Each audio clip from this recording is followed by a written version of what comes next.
What happens when a YouTube influencer has some poor experiences with their baby daddy and decides to monetize off their story? Well, today we're getting into it by looking at the case of Yasmyn Switzer.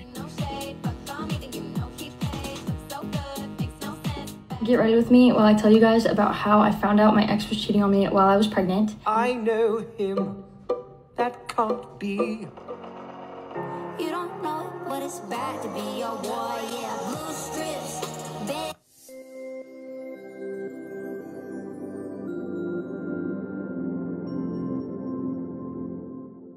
Who is Yasmyn Switzer? Well, she is a self-proclaimed mommy vlogger. On her channel, it says, "Hi, I'm Yasmyn. I'm here to share about my life and my journey as a 24-year-old single mom to my 3 daughters." And she has made a boatload of money. She has about almost 1 million subscribers on YouTube. She's filmed her 16 and pregnant videos, her births online. And a lot of people would say that she exploits her children because this is how she makes her money, off of her children and her experiences with her children. But recently I've discovered a more disturbing trend with Yasmyn Switzer, where she has begun posting a lot more about her baby daddies, dragging them through the mud, and she is making the most views off of these videos.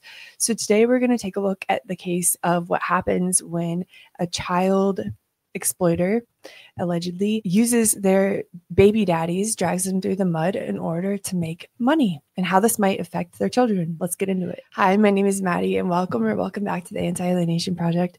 Here I talk about things related to a certain form of child psychological abuse I went through for 20 years, often called parental alienation. This involves one parent, often during a custody dispute or a divorce, manipulating their child to reject their other parent. It can also look like withholding their child from the other parent or custodial interference. I like to raise awareness about this form of child abuse because I was living in my mom's delusion for 20 years, believing that my dad was bad, a monster, narcissistic, didn't love me. So I rejected him for 20 years.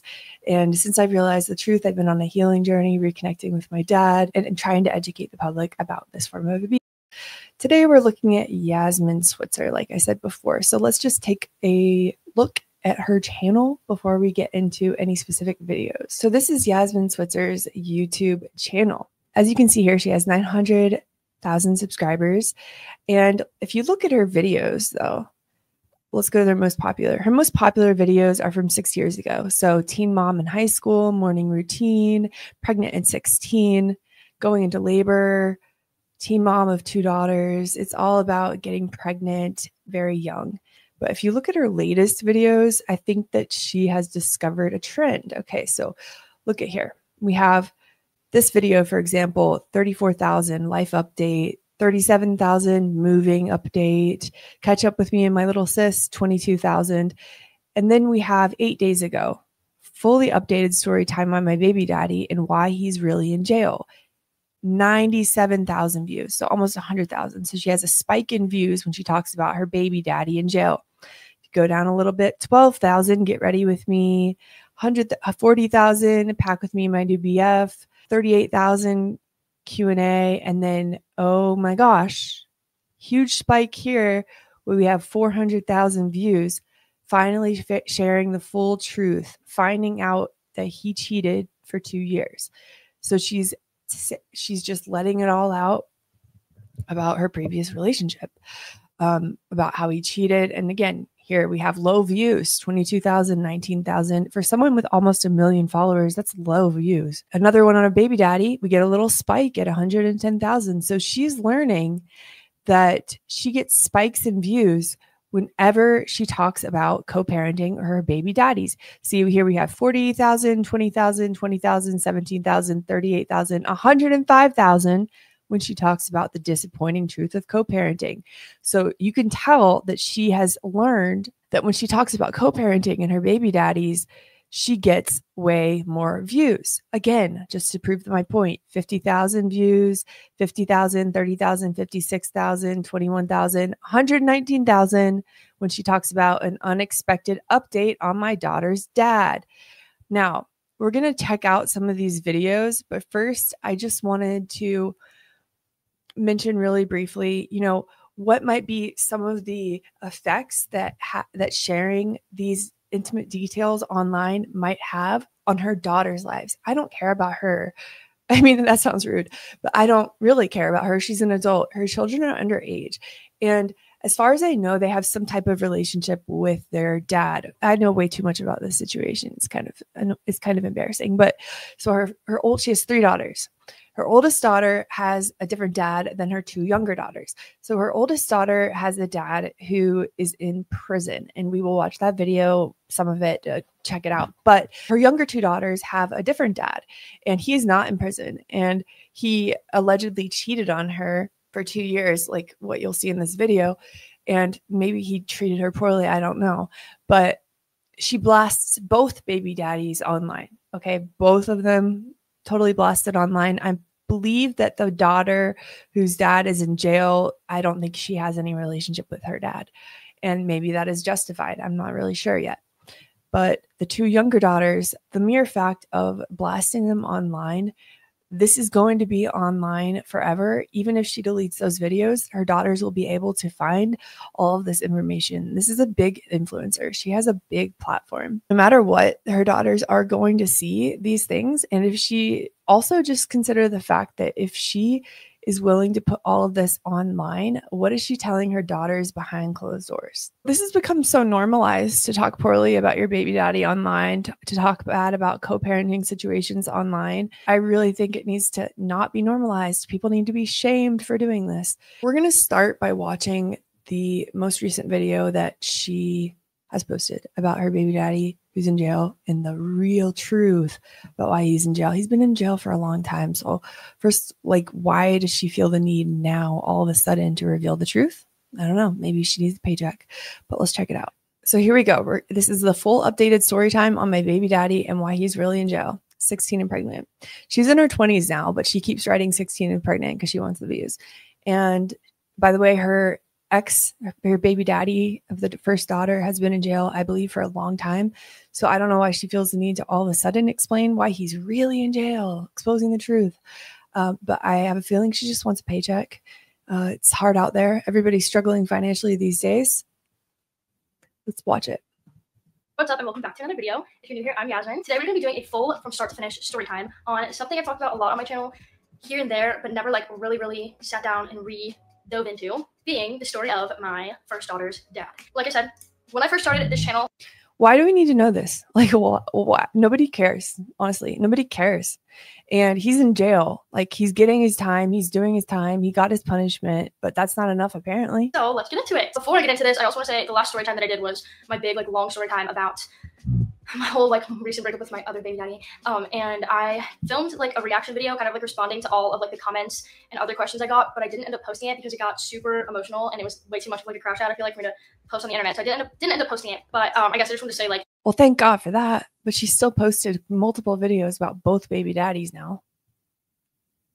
Thank you for all of your comments and your messages. I feel very, like, seen and understood, and like, a lot of people could relate, sadly. So go to therapy, journal, talk to a friend. You don't need to air out your co-parenting business or your baby daddy business online. Your kids are going to see this. It's going to affect their relationship with not only their dad, but also with you. Okay. By the way, we have no way to verify if what she's saying about these 2 men is true. No way to verify. They don't have platforms like she does. So yeah, thank you guys. One more thing. I've never said his name before, and I'm sure people have, like, found it. Layla has my last name, so it's not like anyone would, like, really be able to know. I've kept his name private, which is why I feel more comfortable sharing this information, even though most of it is all public record anyway. But yeah, never shared his, like, name or, like, publicly on here, shared his face. I am still planning to keep it that way. Not that matters, but anyway. Okay, so the summer of 2017, I was 16 years old, and I moved to Delaware to live with my cousins that lived in Delaware. I had some home life stuff going on and, like, just kind of ran away from home. And I came here that spring, the end of the school year. So I'm living in this new little small beach town. I start making friends in the area, and I meet my daughter's dad at a party in early June. And it was literally right around the time that I had Layla the next year. So exactly a year before I had her, I met him. He was very, like, mysterious, quiet, kind of like bad boy. We go, okay, I guess, like, I'm just gonna be completely transparent here because of, like, where the story ends. But he was totally, like, the local plant supplier on a very small scale to his friends. Which wasn't, like, I don't know, to me, I was just like, oh, that's cool. He's so, like, rebellious, whatever. Okay. We start, you know, talking to each other, hanging out, and start dating at some point like that summer, like decide to like officially be like boyfriend and girlfriend that summer, like in July, go to the beach and go to parties and hang out with all my friends and whatever. I'm so in love with this guy. He's like so cool and hot and like cool, bad and cool. School comes around September of 2017 and I decide to stay in Delaware to live with my cousins, and I go to a new high school. And I was going to junior year, he was going to senior year, and he was at a different high school than me. He was like a typical, just like jealous teenage boy, I guess. I don't know why, but I just keep thinking she still seems like a complete teenager. She does not seem like a girl in her 20s. I believe she's in her 20s. Let me look it up. Actually, she's 24. This is a 24-year-old girl, a 24-year-old woman. This is a 24-year-old woman. She's talking like she's 16. Am I wrong? What do you guys think? Leave it in the comments. Like, doesn't she seem like a 16-year-old girl? Maybe her development is stunted. So that whole first month of the school year was just like really annoying because he would, and I've explained all this before, but he would like show up at my school to like see what I was doing if I wasn't answering the phone. He had all these different like crazy ways of like getting into the school. He would go to the front desk and say that he was my brother and he had my math homework, or he would literally just straight up walk right through the front doors. Yeah, so it was kind of like embarrassing because everyone kind of knew me as like this girl. I was like new, and like my boyfriend would like show up at the school to like see what I'm doing. He would call me on the dot when school ended so that I would be on the phone with him instead of like talking to any guys in the hallway or like in the parking lot. So yeah, it was kind of just like, all right, this is getting annoying. Like, you were really fun to like hang out with, but realistically, I knew like I don't have a future with this guy. There's no way that my family would ever like approve of him. I have like a soft spot for him, and I feel like it came from like us having like similar childhoods, similar like parents, and like raised by our grandparents. So we were just both kind of like troubled teenagers. So it just kind of made sense that I was like, all right, I want like a better future for myself. Like, this is not working, and it's just like getting annoying. So by the end of September, I guess like right at the beginning of the school year though, I started like trying to break things off with him. So I break up with him, and he would just be like, no, like was just not having it. So I find out early October, once I finally was like broke things off and I was like put my foot down and I was like, we're done. I found out that I was pregnant. So I was like panicking, of course, and I'm like, get back together with him really quickly, tell him. And of course, being 16 and finding out I was pregnant, my first thought was like, I'm just like gonna have to get an abortion. My family can never know, and like he's gonna pay for it. So I tell. Okay. Put yourself in her daughter's shoes. Imagine finding this video one day. I mean, maybe she's already told her daughter all of this, but I'm just imagining myself. I'm imagining being that kid, finding this video one day and realizing, okay, my mom broke up with my dad, realized she was pregnant, and then wanted to abort me and wanted my dad to pay for the abortion.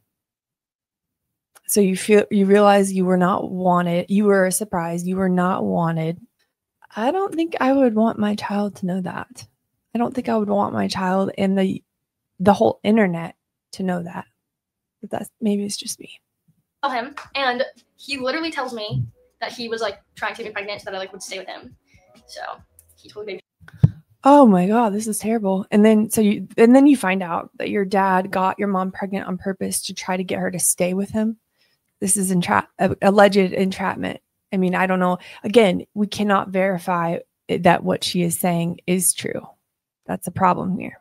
Trapped me. I started getting kind of sick. My family left town, and I stayed with him for a bit, and things just like went even more downhill. Then he would like, I remember he like snuck out one night while I was staying at his house to like use my car to go on one of his little business excursions, and I think that something happened, like my car got broken into, or just like something happened, and I was like, all right, like there's no way I'm staying with him. There's no way he's gonna like be a father, and just like that's it. We break up for good. So he starts, like he's calling me and like texting me like that he's gonna like if I leave him, and so yeah, whatever. I was blocking his numbers, making numbers, whatever.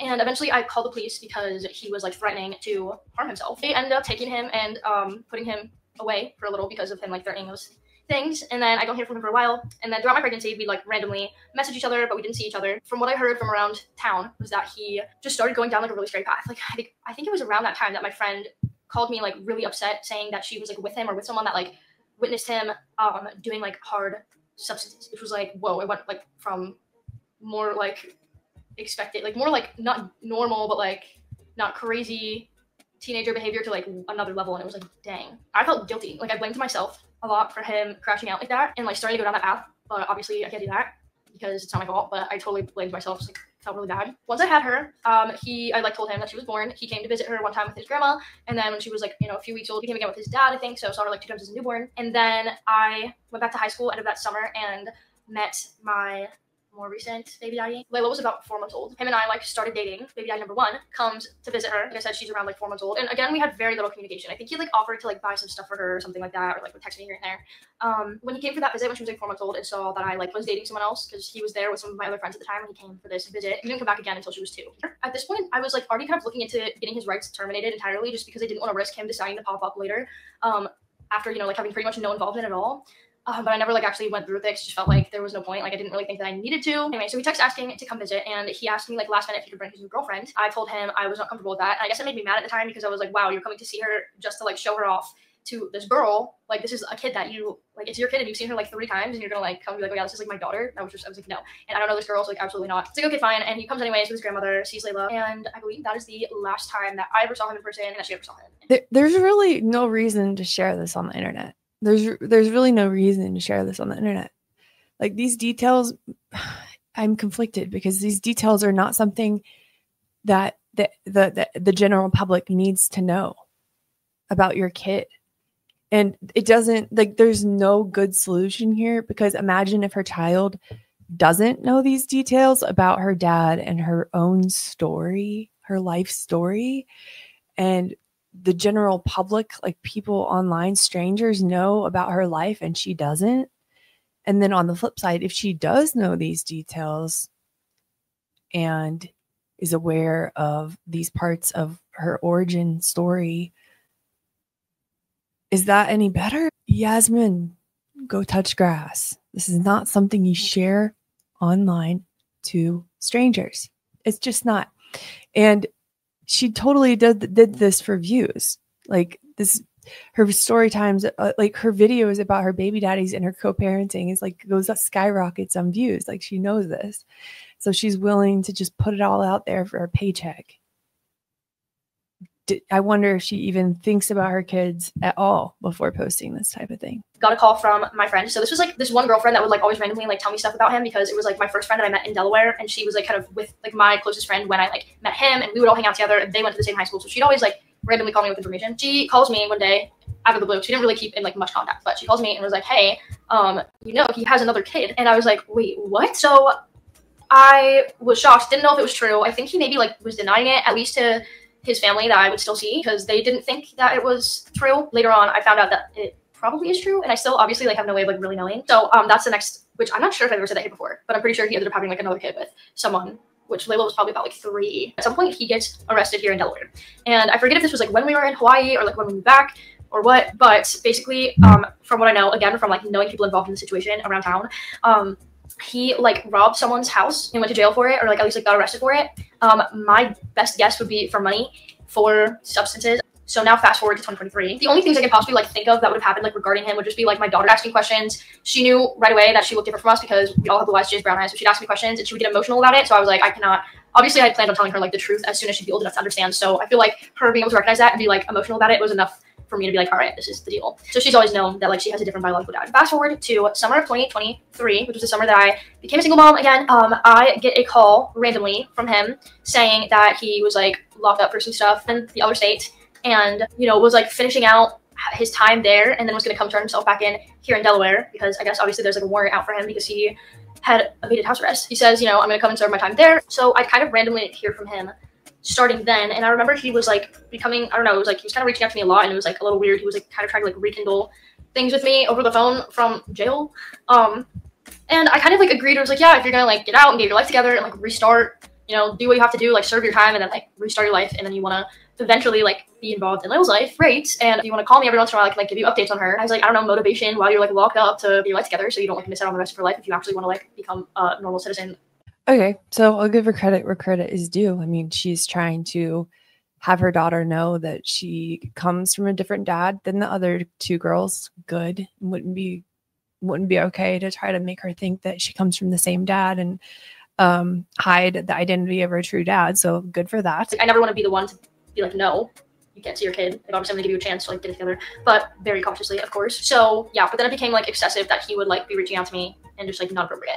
So I kind of stopped answering. The charges were, one being like something to do with like using a two-way communication device, which I guess is just something that was like involved in his other crimes, and I guess you can get a charge specifically for that. Then the other 3 were 3 different charges for the different like levels of like the different amounts of the substance that he was operating a business to distribute. It's like 25 years minimum sentence. And again, I don't know if that's like set in stone, but it kind of sounds like that's it, which means that he will not be around for all of our daughter's childhood, which is sad that it came to this at all. Obviously, it's kind of relieving that we don't have to worry about like him being in and out and a negative part of my daughter's life. So obviously, that was the longest video to say that he was a dealer and he's serving 25 years. That was the most unnecessary long video just to say that. And why, again, why does the internet need to know this?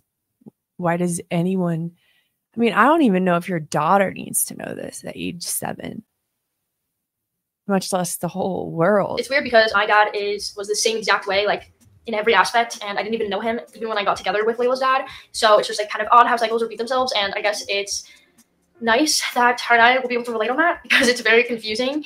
And I'm definitely glad that my dad, being the way he was, wasn't in my life at all, then that he was in and out. So I hope that, like, you know, same for her. And so here she's just justifying her decision to basically be with this guy and sleep with this guy and get pregnant with this guy. And I know that she said she was baby trapped, you know, whether or not that's true, she did sleep with him.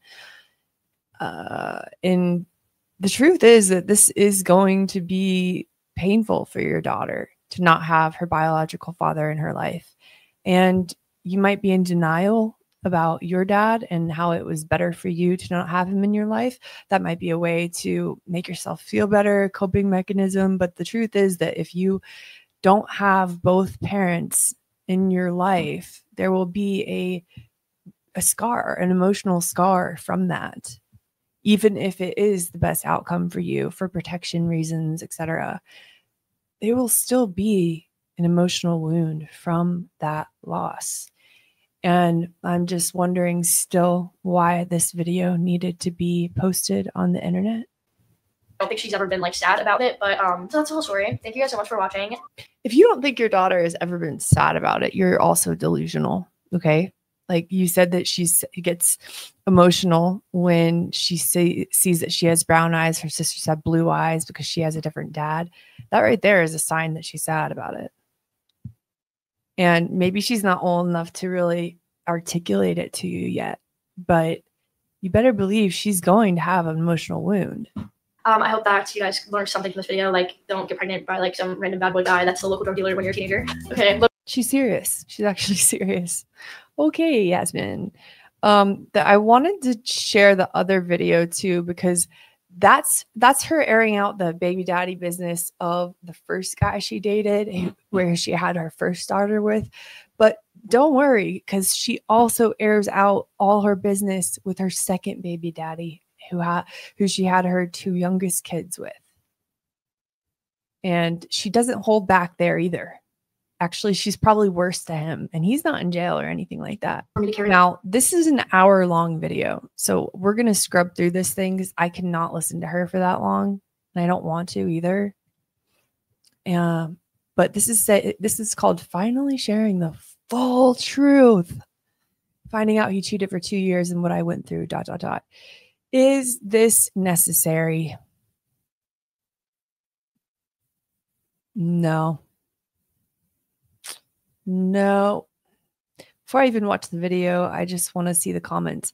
Never would imagine this stuff coming from him. Proves how little we know about people through social media. Okay. Also, keep in mind, we don't know the truth. We don't know the extent of whether or not these details in this video are true.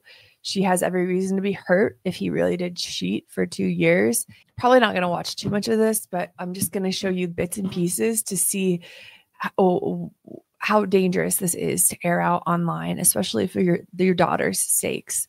And this is not limited to this one girl, this one YouTube channel. This is a very common trend I see happening, specifically with like mommy vloggers and family vloggers on YouTube, but also just with anybody who has a co-parenting situation. It's become so normalized to air out the details, the raw truth, the dirty truth about the situation. And it seems like they have not had any consideration for for how this might affect their kids. On with my YouTube channel normally. Like I beat around the bush too many times about what actually happened. Tried to talk about it without like really talking about it or upsetting anybody, to remain silent about the things that I went through. It was really hurting me. I'm just ready to take my voice back, my channel back, and my life back, and to not live in fear anymore. I also just feel like it would be very nice to kind of just get it off my chest and just kind of clear up the story, because of course when we initially split up there was a lot of rumors about what had happened going around online and locally and whatnot. But I really felt like I needed to wait as long as possible to come on here and like really give the full story, because I wanted to make sure that I like collected my thoughts about it and that it was coming from a good place and wasn't just like out of anger. I feel like it's just like rightfully part of my journey to be able to share it. Me. I. Do you think your children are going to want to know all of this and have it be all online? Okay, so I already watched most of this video before, so I'll give you a breakdown of what happens. Pretty much she gives way too many details, of course, but she also gives a lot of details that are just unnecessary. So the gist of it is that she's with this guy. There are red flags here and there popping out. She ignores them like she did with the first guy. She eventually finds that her and her fiance decide to open up their relationship and involve her friend in their intimate life. And then she finds out that he is with that other friend behind her back as well. So it's not a clear cut, he cheated on me case. We opened up our relationship and we were all together doing these things. And then he also did it behind my back with her, if that makes sense. So let's skip to the end, because that's pretty much all you need to know. I pretty quickly started seeing other people, which again, regret, but like it was just crash out, whatever. But obviously I think he hated that, even though he was living with my friends while we were together. Whew. Here's where that part really comes in. Shortly after the breakup, I was really leaning on my friends and family for support. And at some point, like my friends that he had cheated on me with came to me and were like, hey, do you know that this was happening? And it was like so relieving for me. So obviously this girl is not directly alienating her kids from her dad. She's not manipulating them to reject their dad. And that's not why I'm making this video. It's because what she's airing out on the internet about her children and her children's fathers is going to affect their perception of their dad and their mom. And there are two sides to every story, and they're only going to be getting her side because she is the only parent that has a platform. I think this is problematic because I don't think the internet needs to know this in the first place. But I also think that hearing the nitty gritty details about how your dad cheated on your mom, about how your dad was selling substances and ends up in jail and baby trapped your mom, and that was the result of your conception. I mean, all these things are just so personal and intimate, and they need to be handled with care, probably with therapy, not a YouTube video. Feel free to disagree. It's okay if you disagree, but that's my opinion. My ex would like try to find his way back into my life, like using me being in a bad place, I guess, like to get back into my life. At the end of the day, even though all of this stuff happened in our relationship, I know that he is like a good person and really cares about like me and his kids and everything. And like everyone makes mistakes. We were so young and I made a lot of mistakes too. Truly, I want him to succeed and I wish him the best. And like, if you really wanted him to succeed and you wish him the best, you would not have made this video. This video is likely going to affect his friendships, his relationship with his family members, maybe his career path, his relationship with his daughters. Look at her. She was just wanting to make this. There is no reason to make any of these videos about your baby daddies, your co-parenting situation, except for a paycheck. I'm racking my brain to try to think of another reason why you would make videos like this. And I really cannot come up with a single reason other than to have a big paycheck. Can anyone else come up with any reasons why somebody would make videos like this? Like ongoing videos like this, except for a paycheck. So that's pretty sick. Pretty sick, Yasmyn. Yeah, I would advise you to take these videos down. Take them down. Find something else that is engaging that people will watch other than the trauma your children are going to have to process in therapy. And when they do, you better use the money you made from these videos, exploiting the co-parenting situation, exploiting the trauma that you've been through, that your kids will go through, to pay for their therapy. Yeah, it's really not good. If I were her ex, I would I would probably consider legal action. That's just me. Anyway, I wanted to bring light to this today because this is not talked about enough, and it really needs to be shamed. Behaviors like this need to be shamed. Your co-parenting situation needs to stay offline. Okay? I don't care the details about this. Nobody else needs to know the details about this. Just keep it offline. It's going to affect your kids' perception of their dad. It's going to, in turn, affect your kids' perceptions of themselves. How do you think your daughter is going to feel when she finds out that her conception was the result of entrapment? How do you think she's going to feel when she finds out that she was not wanted and that you were going to get an abortion? How is that going to affect her self-esteem, her identity, and her sense of worthiness? It's going to be bad. It's going to be bad. Take the videos down. Take the videos down, Yasmyn. Anyways, I hope that you guys found this helpful, insightful in some way. Like I said, this is just an example of one influencer, one YouTuber who's been doing this, and a whole bunch more have videos exactly like this online. It's not limited to Yasmyn Switzer. She just offers a good example of what not to do. Anyway, thanks for watching, and I'll see you next time. Bye.